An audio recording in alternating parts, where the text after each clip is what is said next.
日本朝日新闻记者最近访问了乌鲁木齐和喀什，发现这两个地区的许多清真寺都被中国当局拆除，并移交给旅游者使用。朝日新闻网站发布的文章表示，在10月初，在这里的一栋圆顶建筑中，表明它是清真寺的伊斯兰新月标志已被拆除，建筑物的内部也被彻底改造成咖啡馆。曾经是一个大祈祷室的地方，已经变成了供游客休息的地方。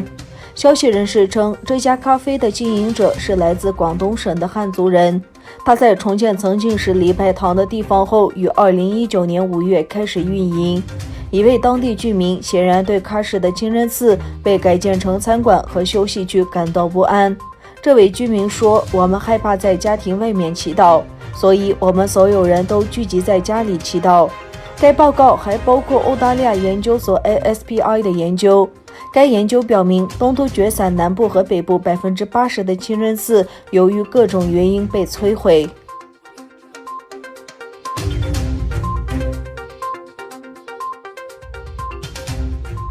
土耳其未来党正在举办东突厥散会议，以唤起对中国压迫下的东突厥散被压迫人民的国内和国际公众的认识。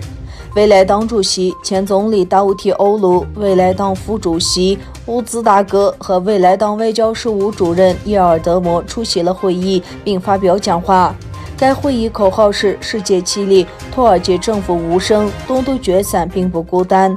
该活动以国际意识会议为标题宣布，并在未来党的社交媒体频道上进行现场直播。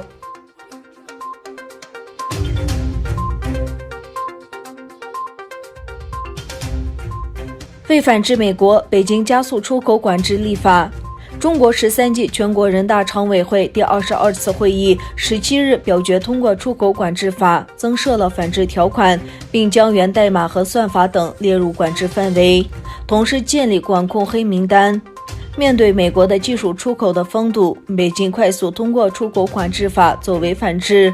彭佩社17日对此评论称，北京通过了一项限制敏感产品出口的新法律，以保护国家安全。在科技领域紧张局势加剧之际，这有助于北京在与美国的竞争中获得互惠。有分析认为，这将有利于北京在与美国较量中保护关键技术，也意味着中美科技战可能进一步升温。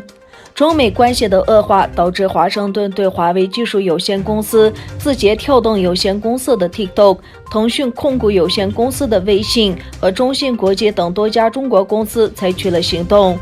尽管中国现有的管制清单范围比美国要小很多，但中国商务部在8月份做出了一项修正案，其中包括算法和无人机等技术。该名单可能会进一步扩大，包括更多的产品和技术。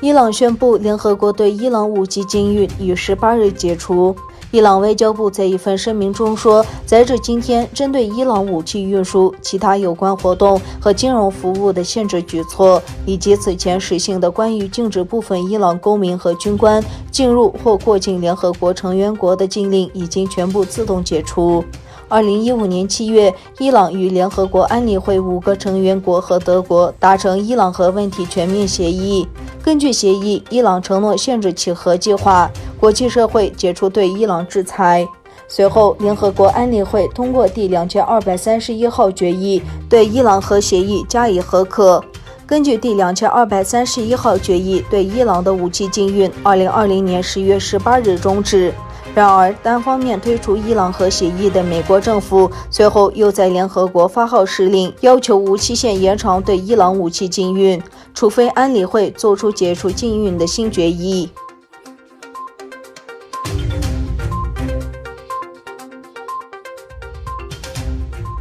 全球武汉病毒确诊感染病例星期五晚间首次突破40万，创单日新增确诊病例的新纪录。报道说，欧洲最近几个星期已经成为武汉病毒新的爆发中心，大约每隔9天就新增确诊病例100万。过去一个星期，每天平均新增确诊病例14万例，占全球新增确诊病例的34%，超过了印度、巴西和美国3个国家的总和。截至17日晚，全球范围内武汉病毒确诊病例已达3919万6259例，累计死亡110万1298例。